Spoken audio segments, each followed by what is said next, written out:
Hello বন্ধুরা, আপনারা দেখছেন মৌসুম খবর। বন্ধুরা, আজ থেকে আরও বাড়বে তাপমাত্রার পারদ।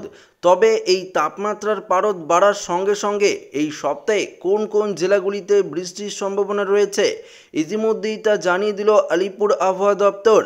আজ থেকেই রেকর্ড তাপমাত্রায় পৌঁছাতে পারে দক্ষিণবঙ্গের জেলাগুলি।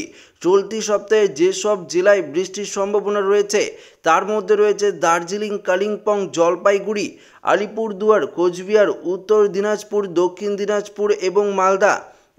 এর মধ্যে জলপাইগুড়িতেই সবথেকে বেশি সময় ধরে বৃষ্টি হবে।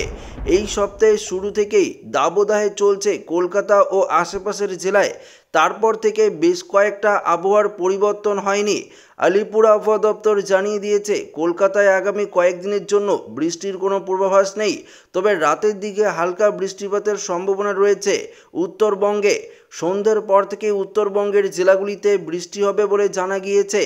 তাপপ্রবাহের এই ইনিংস চলবে আগামী 20 এপ্রিল অর্থাৎ চলতি সপ্তাহ পর্যন্ত, এমনটাই জানিয়েছে আবহাওয়া দপ্তর। তবে কলকাতায় সকাল থেকেই রোদ, ঝলমলে পরিষ্কার আকাশ, চড়চড়িয়ে বাড়ছে পারদ।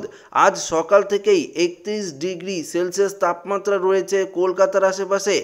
আজ প্রায় 40 থেকে 42 ডিগ্রি সেলসিয়াসে পৌঁছাবে তাপমাত্রার পারদ।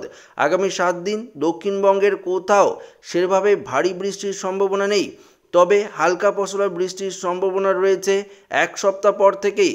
তবে পরশু থেকে পশ্চিমবঙ্গের পশ্চিমের জেলাগুলিতে গাঙ্গেয় বঙ্গের তাপমাত্রা আরও কিছুটা বাড়বে। বর্তমানে বর্ষার অপেক্ষায় রাজ্যবাসী। এই রাজ্যে বর্ষা আসার স্বাভাবিক সময় 10ই জুন, তবে চলতি বছরে কবে বর্ষা বাংলায় পা রাখবে তা এখনও জানায়নি আলিপুর আবহাওয়া দপ্তর। রাতের দিকে কোচবিহার, বীরভূম ও মুর্শিদাবাদ জেলায় আগামী শনিবার পর্যন্ত বৃষ্টিপাতের পূর্বাভাস রয়েছে। চলতি সপ্তাহে শুক্রবার বৃষ্টির সম্ভাবনা রয়েছে বলে জানিয়েছে আবহাওয়া দপ্তর।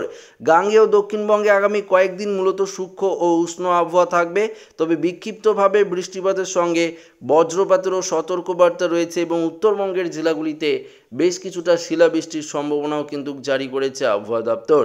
তো আশা করি আপনারা বুঝতেই পারলেন, দক্ষিণবঙ্গে একদিকে তাপমাত্রা চড়চড়িয়ে বাড়বে, অন্যদিকে উত্তরবঙ্গে বৃষ্টিপাতের সম্ভাবনা। দক্ষিণবঙ্গবাসীদের জন্য কিন্তু হাই অ্যালার্ট রয়েছে তাপপ্রবাহের, অন্যদিকে উত্তরবঙ্গবাসীদের জন্য রয়েছে বৃষ্টিপাতের সতর্কবার্তা সঙ্গে শিলাবৃষ্টি। তো আশা করি এই ভিডিওটি প্রত্যেকের ভালো লেগেছে। ভিডিওটি ভালো লাগলে অবশ্যই লাইক করবেন, বন্ধুদের সাথে শেয়ার করে নেবেন। নতুন হয়ে থাকলে চ্যানেলটিকে সাবস্ক্রাইব করে আমাদের সঙ্গে জুড়ে থাকবেন। সুস্থ থাকবেন, ভালো থাকবেন। দেখা হবে পরবর্তী ভিডিওটিতে। ধন্যবাদ।